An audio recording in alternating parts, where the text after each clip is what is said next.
Okay, conversation with Jenni Pirmann. We're gonna find out. The only take. We're only doing one take. And one more time. Okay, Jenni Pirmann or Pirmann? Pirmann. Jenni Pirmann. You and I have been meeting for probably the last few months to drill pickleball anyway, and we have these beautiful, deep, heart-focused, like esoteric conversations about life, about art, about romance, about our families. And so I thought it'd be cool to just continue our normal Tuesday flow, but to actually create something that we can share with our respective people to let them get to know us a little better. How do you feel about that? Great. What are we working on today, Jenni? What do you want to practice? What do you need to improve in? Fun. No, I mean, do you need backhand, forehand? Do you want to practice power, drives? I guess we should probably stay close so we can actually, so the mic can. Yeah, we could do our backhand dinks. Yeah? Yeah, I haven't done that in a while. Cross court? Oh, it is cold out here. I think moving will be good. Yeah, maybe some speed ups. Like the one where we don't let it drop? So like, we'll dink, dink, dink, and then if there's a good one, you speed it up. Oh my God! All right. Well, I think the only difference, so it has to be high enough for speed up, but the difference in the way that you hit it is instead of your feet being like this, you do like this. And we're right across from each other, right? In that scenario, we're not cross. Oh, you could be anywhere. Yeah. Okay. I think it'd be fun to like play a couple real points too while we're actually talking. I don't even know if that'll work. I don't even know if we can hear each other, but. Do you want to start with backhand? Yeah. All right. So what did you do this morning? There's a good place to start. Ooh.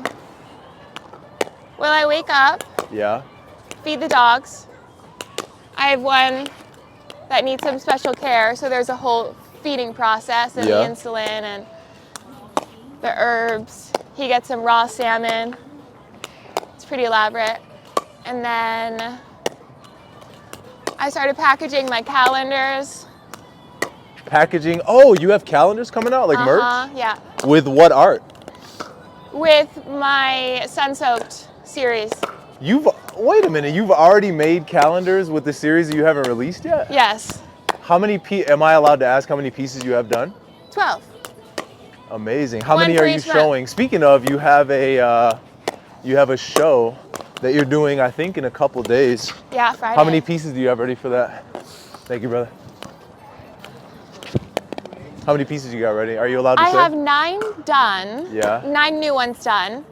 And then I have maybe 4 large ones. Okay. That are, I would say like 70% done. Okay. And we'll just see which of those. I mean, the dream is that they'll all get done. Yeah. There's a good chance that there will be wet paint on some of them, right? I promise you, most will be wet.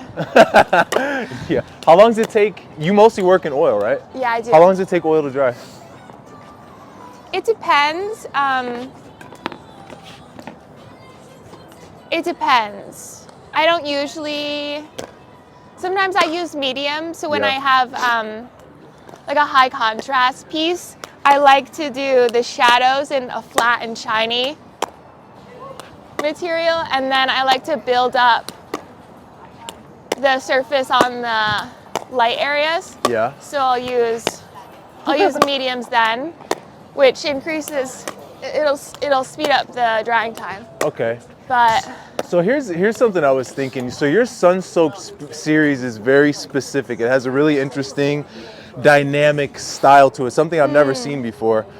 Could somebody commission a Sun-Soaked? Yes. So they could send you mostly any photograph, and you can Sun-Soak it and turn it. Yeah, I mean, I'm sure you know that you can't just paint any painting, not because you're not capable, but because either it doesn't have enough information in the picture, or there are certain pictures that wouldn't work for a painting. Right. But yes. Okay. Yes, I have some commissions in line. How has it felt working through this series? What's been going through your head and your heart? You know, when I feel like there's two main categories. Ooh, nice one. Categories of working for me, like two moods. Yeah. One mood is, why don't I like these? What am I doing? Yeah. Yeah, like why isn't it that thing I'm looking for? How do I get there? Like, Right. all right, yeah, this one's nice. It's okay, but it's not there yet. Yeah. And then you just keep painting anyway. Yeah. But it's a struggle. You have to like get the coffee and get the schedule and Yeah. do all this stuff that makes you want to get things done. It's a struggle. Yeah. And then when something clicks, it's like you wake up and you just get out of bed an hour earlier than Right. normal, or you can't fall asleep at night because you're so excited about this project. So that it's been that one. It's been the number 2 Okay. mood. So that's the artist dilemma, right? Is how do you get over that weird feeling of this doesn't feel right, why am I doing this? You're kind of like saying all the negative things. Yeah. And then eventually, tell me if you relate with this. Nice one. Um, there's, oh, beautiful. There's kind of this middle section where, like when you start a piece, you're stoked on it. First 20% of getting it done. Then that middle section, you're like, what am I doing? I'm a fraud, I'm an the ugly imposter. What? Nobody's gonna like this. And then right at the end of the piece, around 70%, you're like, I'm the best artist in the world. I don't know, just what you were saying kind of made me think of that. Almost every artist I've ever ran into has that weird mid-section. The ugly middle, yeah. But imposter syndrome, you start doubting yourself, and I wonder if it's because this isn't a real game, Jenny. I wonder if that, because I feel like as a species, being a full-time artist, as far as our duration of time on this planet, is pretty new. Yeah. So it seems like one of those things where, okay, most of the occupations that have existed revolve around survival. And this is not that at all. This Absolutely, is brand that's new. true. This is like us, we're making a living from expressing ourselves. That seems to be fairly new. So I feel like for people like us, it creates maybe a bit of a psychosis. I don't think our Yes. bodies are used to it, you know? Yes. And then When all it's the tough, doubt, it's all like- the doubt comes up. It's not, this isn't necessary. So when it's hard, it's, Whoop! Do you have, how do you stay on the path? How do you avoid, you know, going and getting a job? You know what I'm saying? Because it's a choice Yeah. every day. How do you continue to make that choice? that's a great question. I know. Oh! Jenny! You knew she was gonna do that. You saw that coming. You wanted me to. You told me to. Yeah, I want a couple good slams too. Um, But yeah, how do you stay on the path? when people ask me, okay, when people compliment me Yeah. on tenacity, like you've been at this for a long time, like Yeah. amazing, good for you, whatever it is. It doesn't feel quite honest to take that compliment because it doesn't feel like I've tried really hard to maintain it. Yeah. It's more that I can't do anything else. Ah, yeah. Like, Yeah, so it's the suffering is so high if I don't do it that Yeah. it's just a built-in consequence. Oh my God, I love that. Like it would hurt more to not do it than it does to fight through what it takes to do it. I've tried to not do it. Really? When? Yeah, absolutely. When? So let's see. When I got out of school, Prison? Oh, yeah. I worked for anthropology. I built displays, Yeah. worked in that field. It was fun. It was great. Oh, Anthropology, the retail store. Yeah. I can see that. Yeah, I can see that. and worked on the displays there. So it was artistic. Yeah. which kind of gives you what you want there, but Yeah. I worked in an insurance company on and off. I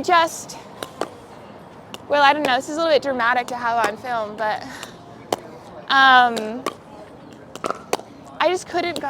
I just couldn't go to work. Right. I was so miserable. And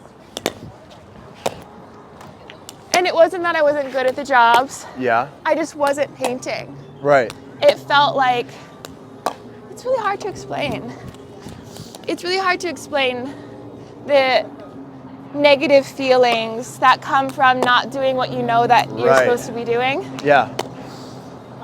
So Yeah. I used to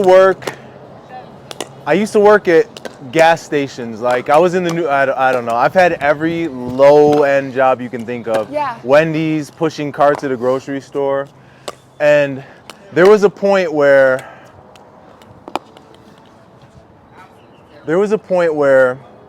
I was like, okay, I'm getting paid $10 an hour. This is a long time ago, I'm old. I was getting paid $10 an hour for 40 hours worth of work, so that's $400 a week, right? So I did the math. I'm like, okay, I can, if I do an order of t-shirts, and an order of t-shirts would roughly make me about $400. Yeah. And then 40 hours of doing something you don't want to do is 70 hours of labor doing something you want to do. So I'm like, I would totally do 70 Absolutely. hours of my own stuff. If I can't sell one t-shirt Right. order in 70 hours, then there's something wrong with me. And that was it. It was just a math thing where I'm like, if I bail on this job, which is sometimes the hardest thing to do, I will have 70 hours of like pure love time, me time to pursue my dreams. And Yeah. I've never gone back after that. So that was at the age of 25. I haven't had a boss since then, and I'm 42 now, so I'll let you do the math on that. So is that a part of it for you? Like I Definitely. could go get paid, $18 an hour retail, but to make that, all I have to do is sell one of these beautiful oil paintings, and ooh. Yeah, I have done that math where it's like, well, the job doesn't even pay that well. Yeah. So there are endless options for making money outside of a corporate job. Yeah. How do you market your art now? Ooh. Like how do you sell it? How do you get it in people's hands? I don't know that I do. Yeah. Well, they find you obviously somehow, right? Yeah, I know I've tried I've done some intentional marketing. Yeah. Well, I think over the years, I've played with the balance between art and business. Yeah. And Do you think you would work well with a gallery? Do you feel like that'd be a good fit? sure. Yeah. I mean, Here, in you want to switch theory- sides? Oh wait, we're doing backhand, so no, it makes sense to stay here. In theory, yeah. I have had periods of life where marketing and business are a big focus. Yeah. And right now, I think that I'm falling on the other end of mostly art with a Yeah. little bit of business. But it's working right now, so I'm lucky for that. So, speaking of gallery, you just built your own studio Yeah. / gallery. I don't know, what was that process like of designing it and finishing it up, getting it ready for the show? So I've always wanted a space outside of the house Yeah. to work in. I think it's what I imagined life as an artist would look like. What do you mean? As a kid, if you think about someone who's a professional artist, Yeah. you think they have this warehouse-sized room Yeah. with tall ceilings and messy paint everywhere. Just open, free space that you can close the door and hide what you're working on and Yeah. then show it when you want. Sorry. Yeah, so it's good. I think it's really nice to have a private space where you can do things that you're afraid of people seeing Yeah. and experiment and then shut the door Right. and come back to it when you're ready. So you had a moment where you woke up and you realized, oh my God, I'm in my childhood dream right now. Right, exactly. How surreal is that? It's amazing. Yeah. It really is. Yeah. I think a lot about choice. Like, so I watched this Michael Jordan documentary, you know, some years back. I think it was called The Last Game. And I was trying to think, okay, this guy is excellent. He's excellent at what he does. Damn, girl. Oh, girl. That was a good get, though. She's making me work. And I was thinking, okay, is he genetically blessed? Probably, right? But he just chose to be obsessed. He chose. Yeah. Do you think it was a choice? Yeah, I think every day we make choices. Do you Yeah. mean a choice in the sense of like a Tiger Woods or Venus and Serena Williams, where they kind of didn't have a choice, they were just brought up in it? No, I mean, do you think that you're born with the obsession, or do you think you create the obsession? Well, I think you get an opportunity to be obsessed with something, and then you choose every day to continue the path of what it takes to massage that obsession. Yeah, you know, yeah. Like you what it could takes to work abandon it. Huh? You could abandon it, or you could go for it. Totally. And so when I look at what you are doing, or what you and I are doing, I think we chose. Like every day you just continue to choose. But then time is such a weird thing, because you remember being a kid thinking, oh, I can't imagine what it would be like to have a space, a studio. Yeah. And then you wake up one day and you're like, I made this happen. I'm here now. Mm-hmm. It's a very surreal experience. And It I really is. hope that everybody who has a dream and has something that they want to create, that they go for it, you know, because it's that simple. It's just choosing. And then one day you just pop up, you pop your head out of the water and you're like, oh my God, I'm here. Then you go back in and you start swimming again, you know? Yeah, like if you stick with it long enough, it'll happen. Yeah. And just choose every day. Yeah. So I'm what sure are there's what are luck some of involved your too. like 5 to 10 year goals? Like what is the thing you dream about now that you imagine, you know, would have a similar feeling? 10 years from now you'll pop your head out and be like, what? I made it here? Okay, sure. Well, the studio was a big one. I don't even think I've realized that Yeah. that's reality yet. Yeah. Ooh, good one. Got her. Finally got her. You got me. You know what I'm saying? I gotta get me one. You know, she's been smoking me all day. You know, gotta get me one. Okay, so 5 to 10 years. Let's go, Jenny. Let's dream it. I would like to be making much larger paintings. Okay. Well, you have the space now. Yeah. Okay. That's it. That's it. I just want to be making more paintings, and I want them to be larger. And that's it. That's easy. No, that's perfect. Yeah. Setting achievable and reasonable goals is great. How do you process when you set a goal or maybe a mark that you want to hit, but you don't exactly hit that mark? How do you process that? Ooh. Because we all go through it, right? I don't set goals as much as I should. Yeah. You're more of a go with the flow? I think some people are good at tangible goals. Yeah.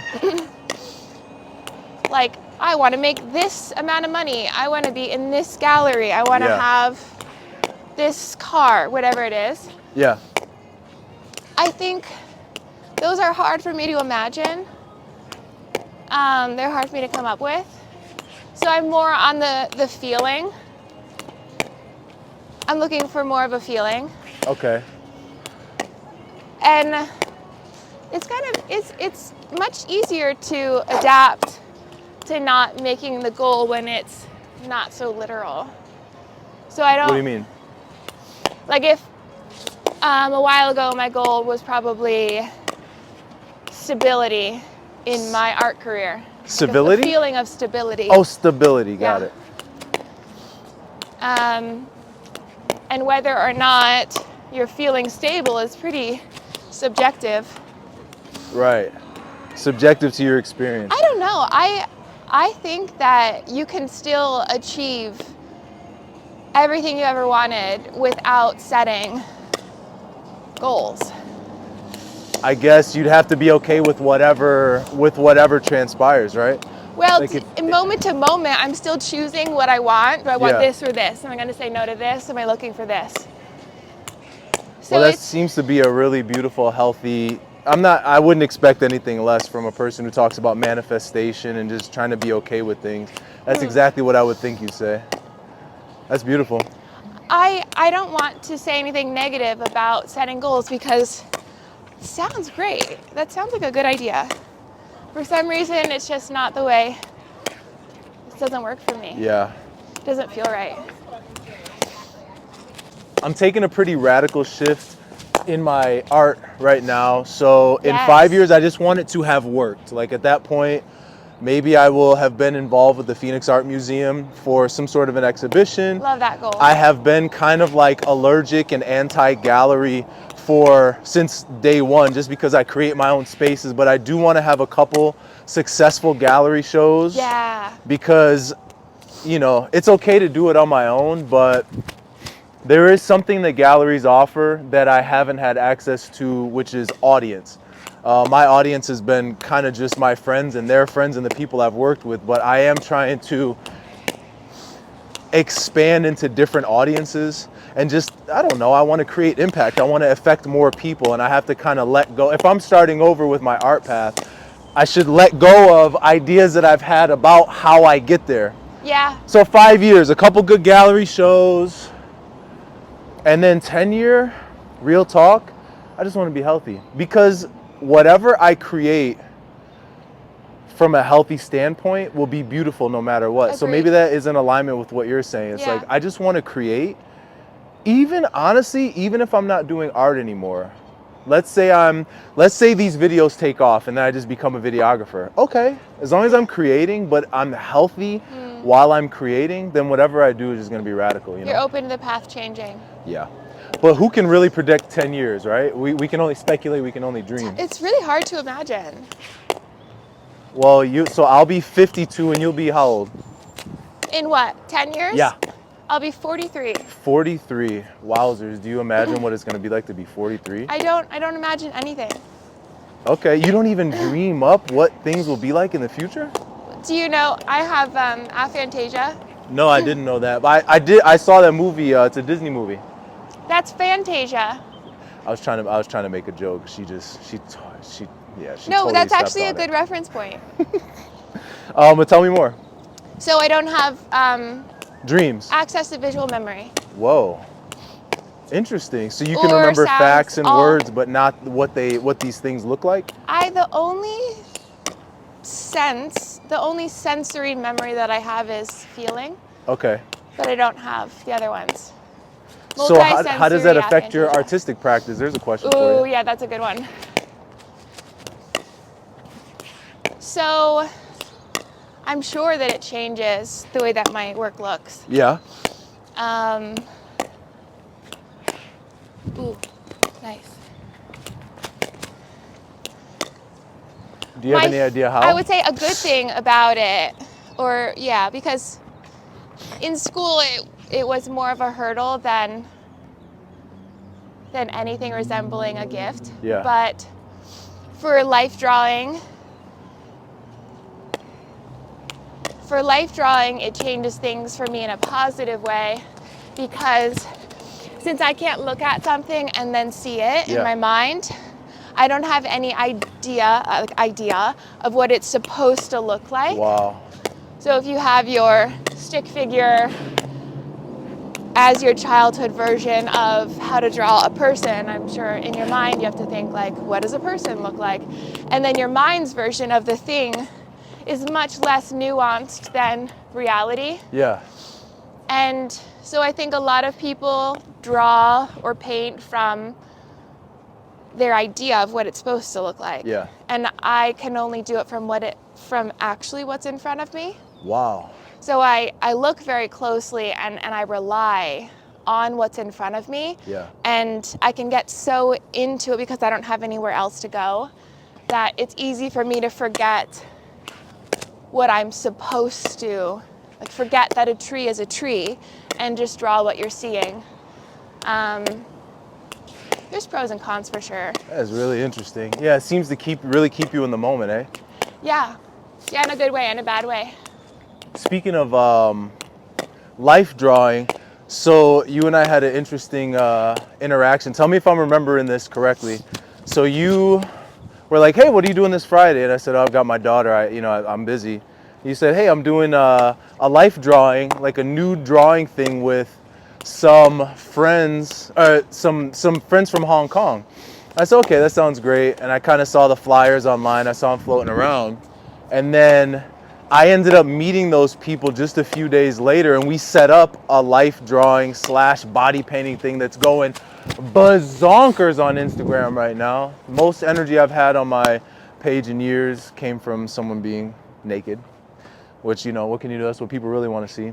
But it was just interesting that the way the universe flows is you invited me to something that I wasn't able to come to, and then I ended up meeting those people completely separate from you, and then I did an event, the same type of event that you did, I did it at my studio just a couple days later. Isn't that interesting? It is. We're like 0.2 degrees of separation from each other. Just kind of shows you we're all connected. Agreed. That magnetism is unavoidable. Yep. So it was meant to be. What do you imagine doing other types of shows at your studio / gallery? What do you call it? A gallery or a studio? It was a studio. Okay, it was supposed to just be a studio, although I do have other intentions for it. Yeah. Ooh, nice. And before I moved in, because of course I'll have my computer and the packing station, and I imagine things will get messy. Fun messy, not dirty messy, obviously. But still not gallery nice. Yeah. And so before I start moving things in and get paint on the walls or on the floor or anything spills, I wanted to use it as a pristine gallery. Yeah. So smart. It was just before moving in, but we're having fun planning it, so maybe it will be a regular thing. Yeah. Good. But magnetism.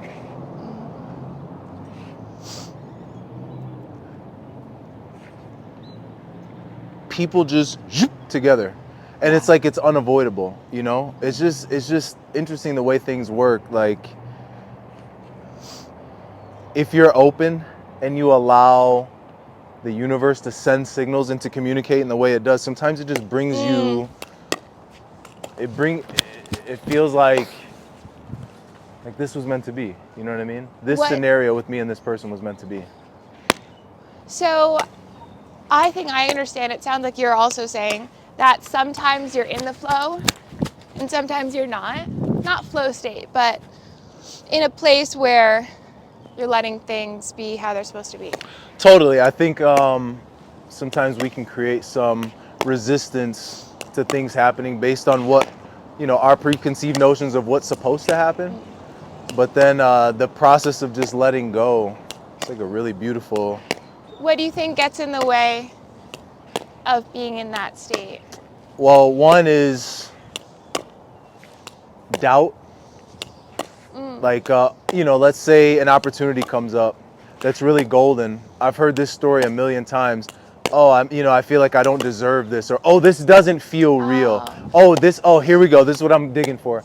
This is too good to be true. Ooh. When 90% of the time, like, it's there because it's supposed to be. You know what I mean? Yeah.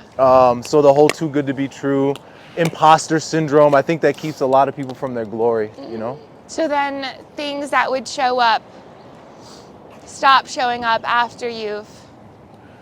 I think they keep showing up. I think just a lot of times people aren't comfortable saying, okay, I'm ready for this. Okay, so you don't think it ever shuts off. You think it's always coming, and sometimes you're allowing it and sometimes you're not. Exactly. Like, we have these ideas about ourselves that sometimes will shut off. An opportunity will be there, but oh, that'll be too good. That's too good to be true, or that's not for me, or I'm not ready for that yet. When it wouldn't have come into your field if you weren't ready. It wouldn't even be there. It wouldn't even be presenting itself. And we can be ready for anything. Again, it just comes down to choice. Like choosing, okay, I'm going to accept this thing into my life, this opportunity, because I am ready. I just need to I was talking with Lay this morning about distractions. Like, I have a lot going on right now. All I have to do is get off Instagram and stop swiping and get off of YouTube. I've been watching police interrogation videos hours a day, just listening to murderers being interrogated about the things that they've done. I don't need to be doing that. I need to be thinking about art, you know? Interesting. How do you oh, okay, yeah, because you have no boss, so you're at the studio all day. How do you undistract yourself? How do you make sure you're not wasting a bunch of time on the internet? Sorry. Ooh. Ah. Honestly, if I am getting into a distracted state, Yeah. I think I need to decompress. Yeah. So I kind of let myself. Okay. So what's your indulgence? Is it well, it's obviously not TikTok, because you said it wasn't. Yeah, go ahead. Come on. Spacing out. Oh, so you're just sitting there drooling? Yes. Just thinking about things. Oh! Well, that would have been out anyway. But just sitting there thinking about things, you consider that a distraction? Well, okay, so let's say I have a painting and it's 90% done, and I'm just dragging on it every day. Yeah. I'm sitting there working on it, but somehow nothing is getting done. Yeah. I don't know if you know that feeling. I'm not in it. No. You don't know that feeling? I don't touch my art materials unless I'm hard driven to make something happen. Yeah, that's good. And also, my art is not as intensive as yours. Mine is much simpler. So I know that. 90% of the time when I start something, it's getting done in that same session. That's good. Yeah. Very immediate. And I think it keeps that energetic feeling when you work that way. Yeah. But you were saying you space out sometimes when you're creating? If I'm stuck on a painting and I don't know. When you get that urge to get a dopamine hit to keep going, that was nice. Thanks, Mom. Yeah, I'll lay on the floor. Of the house or the studio? Wherever I am. Yeah, and just think? Yeah. So, I met with this artist, I think you say his name, Popeye Solomon. Does that sound familiar? African dude? Anyway, he's pretty popular around here. And he told me that artists really need a lot of do-nothing time. And I actually thought that was BS, because I do like to stay really active. But I think he was right. I do think that artists need a lot of zero brain time, where, remember when we were kids and we used to lay on our backs and look at the clouds? Yeah. I think that artists genuinely need a lot of do-nothing time. And right now, with the way social media is, it's really hard to get that time, you know? Well, okay. So I think you're doing it the right way. That's my point. I think you having that zero brain time is actually really beautiful. Yeah, I let myself do it. I indulge in that a little bit. So I did a show last year. You did? Where? I think it was last year. Where? Maybe it was the year before. No, it was last year at the Lawrence Building. Okay.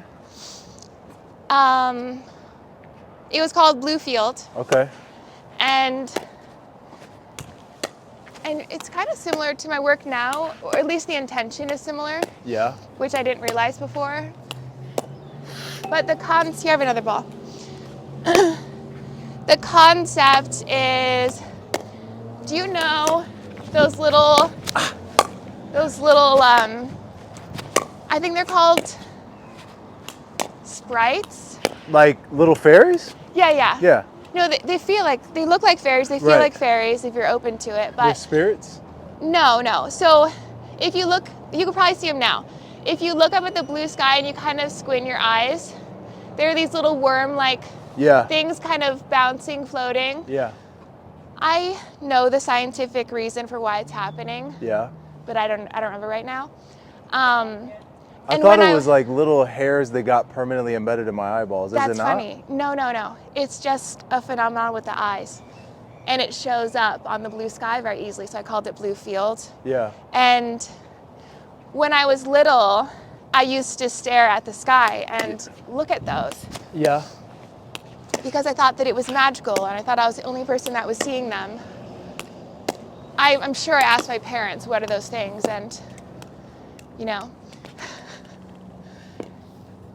And I don't think that we get enough, or we let ourselves have enough time as adults to do things like stare up at the sky and see those little worms show up. Yes.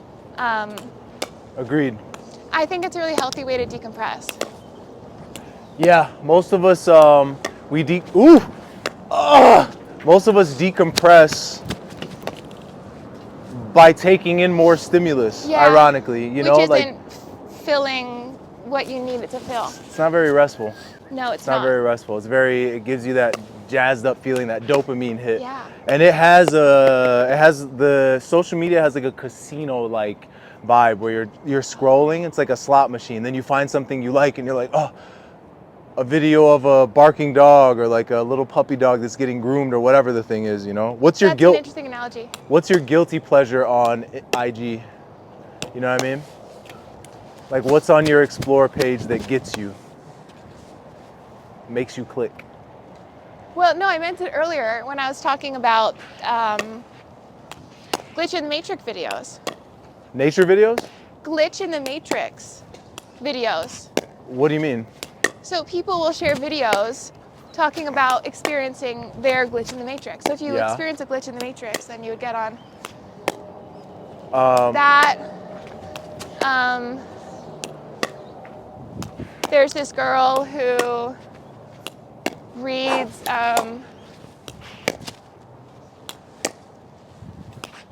she reads houses for spirits. Yeah. What else? I don't know. Jenny, are we in a simulation? No. Like the Matrix? No, I mean, I don't think so. How do you know? I don't know. So what is this then? What is it?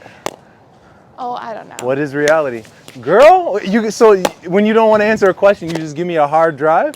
No, I don't not want to answer that. I don't know. I'm joking. So, subjective reality, you're saying that you feel like people cannot change your reality. I would say that I completely disagree with that. I think we all change each other's reality by nature. I think it's in human nature, you know? Like, there's something that I'm gonna say today that's probably gonna burrow its way into your brain and affect you for life. And same thing with me, because, well, you're right though, in the sense that you have to allow it, or I have to allow it. We have to let it soak in and do its work. But I do think we change each other's reality. I agree with you.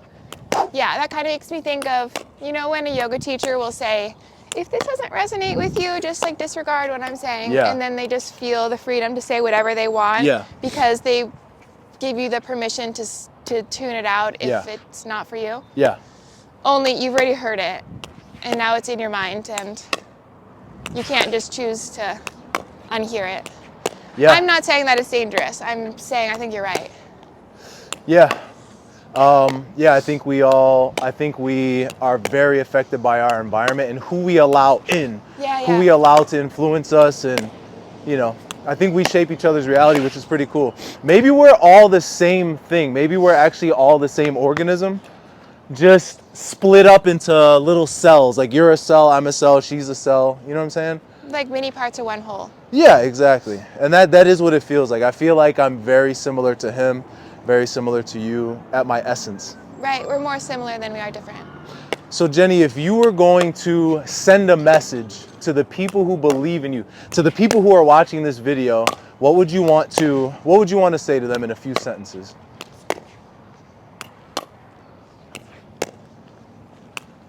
Well,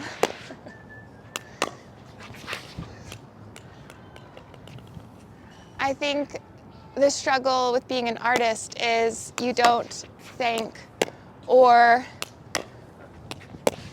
give your loved ones through words. I think that your art is your acknowledgement of support, or I think what you make is the reflection. Okay.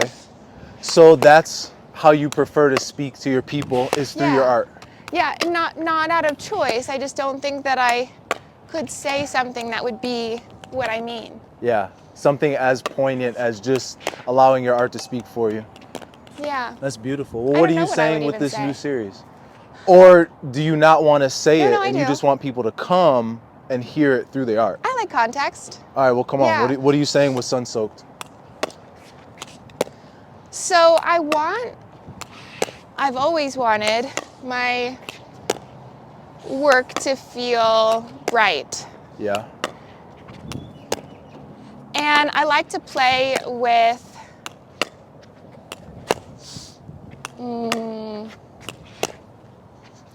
more interesting versions of what's actually happening in front of you, sort of like evidence of more than what's tangibly in front of you. Sure. Therefore, playing with the feeling, painting the feeling of sun blindness,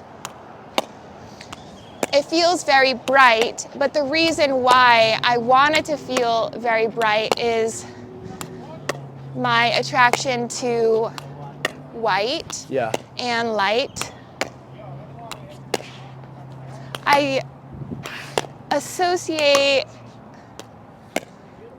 sun blindness with a feeling that reminds you of there being more than what's on the planet. Yeah, like a higher power, or that when you move beyond this, it's peaceful. Yeah. Yeah. Oh. So I believe that when you cross over states, everything goes white. Whoa. And that's very opposite of when I close my eyes, everything's black. Yeah. Which I don't like that. When I close my eyes, everything's black. It's very, that's a hard part of my brain. And everything feeling all white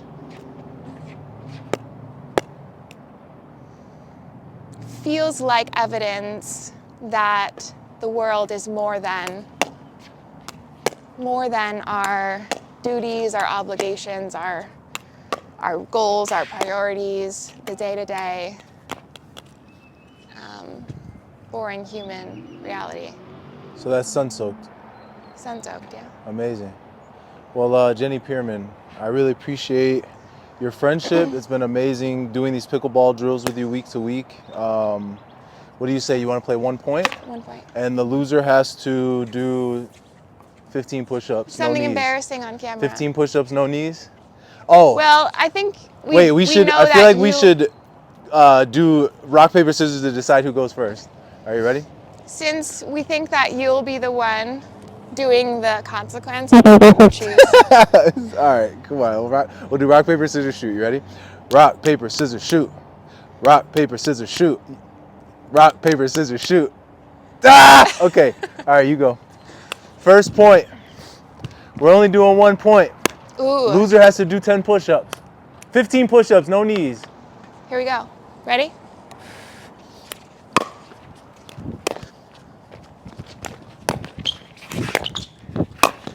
Ah, let's go. Okay. All right, turning it over. We're going for it. We're going to get this, man. 1 point. See, the camera girl's laughing because she knows I'm about to lose. All right, here we go.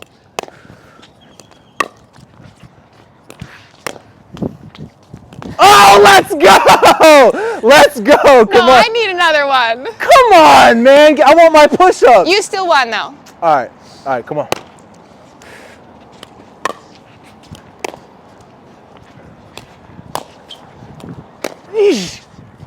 Oh, it didn't drop. So you want to keep going until you get 1 point? No, I just got one. So where's my push-ups? Let's go.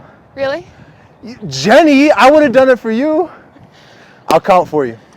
Let's see some good push-up form too. Straight plank. I'm not doing knees up. I can't.